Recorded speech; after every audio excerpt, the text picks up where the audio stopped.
11 heures à Kinshasa, mesdames et messieurs, bonjour et bienvenue dans ce bulletin d'information de la mi-journée sur Mondico Télévision. En marge de la journée internationale de droits de la femme, les femmes de la province du Haut-Katanga dans la ville de Lubumbashi ont organisé une marche pour manifester leur solidarité aux femmes victimes des violences dans les territoires occupés par les rebelles du M23 dans la partie est de la République démocratique du Congo. Suivez.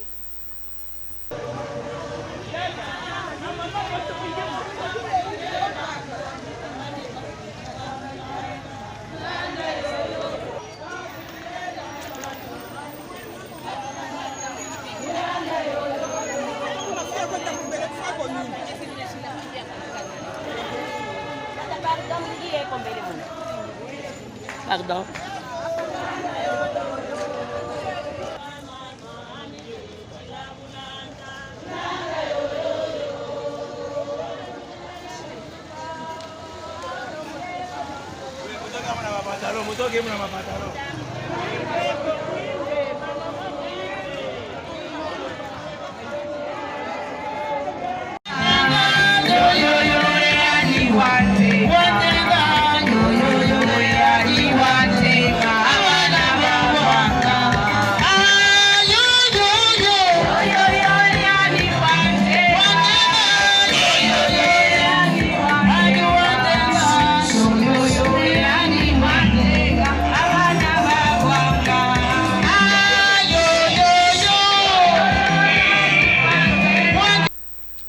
Toujours en rapport avec l'Est du pays, en plus du retrait imposé aux rebelles soutenus par le Rwanda, les troupes du M23 sont en débandade dans tous les territoires occupés depuis le mardi 7 mars. Pour les FRDC, c'est la reconquête de tous les bastions qui se poursuit. Suivez les rappels des faits sur terrain avec nos confrères des TV5. Écoutez, c'est un énorme soulagement pour les milliers de soldats congolais qui ont participé à ces 11 jours d'offensive inédite contre le M23. La fin des combats a été sonnée à partir d'1h du matin. Les derniers rebelles du M23, à peu près 150, ont pris la fuite en direction de l'Ouganda et actuellement les militaires congolais ont repris en fait les positions de Tchanzu et Runyoni.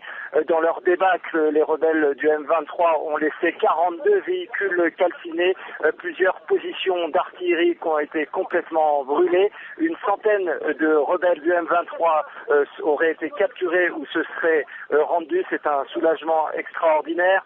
Chacun essaie de récupérer un peu parfois des objets insolites. Un soldat paradé tout à l'heure avec sa mitrailleuse et une guitare électrique récupérée au M23. Mais aujourd'hui, le colonel Amouli, le porte-parole de l'armée congolaise, déclarait il y a quelques instants que la guerre contre le M23 est terminée, mais que la guerre contre les autres groupes armés va maintenant commencer. Alors, Mehdi, d'un mot, est-ce qu'on peut dire que les négociations de paix de Kampala en Ouganda vont repartir sur une base purement politique ? Écoutez, c'est ce que souhaite en tout cas la communauté internationale. Désormais, il n'y a plus du tout d'offensive, il y a véritablement un cessez-le-feu. Donc il pourrait y avoir maintenant négociation réelle entre ce qui reste de la rébellion et Kinshasa. Reste à savoir si les derniers rebelles vont accepter les conditions, puisque vous le savez depuis plusieurs mois, ce qui pose problème, c'est l'amnistie, mais aussi le cantonnement des ex-rebelles et leur désarmement. Mais aujourd'hui, on ne voit pas comment le M23, qui est en position affaiblie, qui est complètement atterré, pourrait refuser les conditions qui sont dans le protocole d'accord. En société, la Société nationale d'électricité, SNEL en sigle, s'en va en guerre contre les constructions anarchiques qui empiètent sur les installations électriques et perturbent les réseaux dans la desserte. C'est le cas de plusieurs constructions au rond-point Sosimat qui gênent. Pour ce faire, le vice-gouverneur de la ville, Gérard Moulumba Dijekoko, a effectué une ronde sur le lieu afin de comprendre et entendre les parties concernées. Suivez tour à tour le vice-gouverneur et un responsable de la SNEL DDK. Je suis mandaté par le gouverneur de la ville qui m'a demandé de venir faire la ronde avec les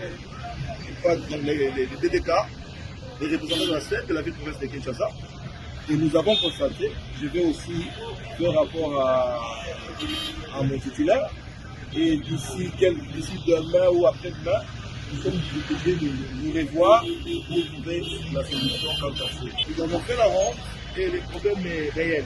Un gros souci et très complexe même, s'il faut le dire. Là, je pense que c'est quelqu'un qui va expliquer. Il m'a dit qu'ils avaient 2 solutions à proposer aux habitants de ces coins qui ont, entre guillemets, je dis sans confirmation, parce qu'on va, tout à l'heure, on va éviter les agents de l'urbanisme, comme les affaires foncières, pour qu'ils viennent aussi nous donner leur version.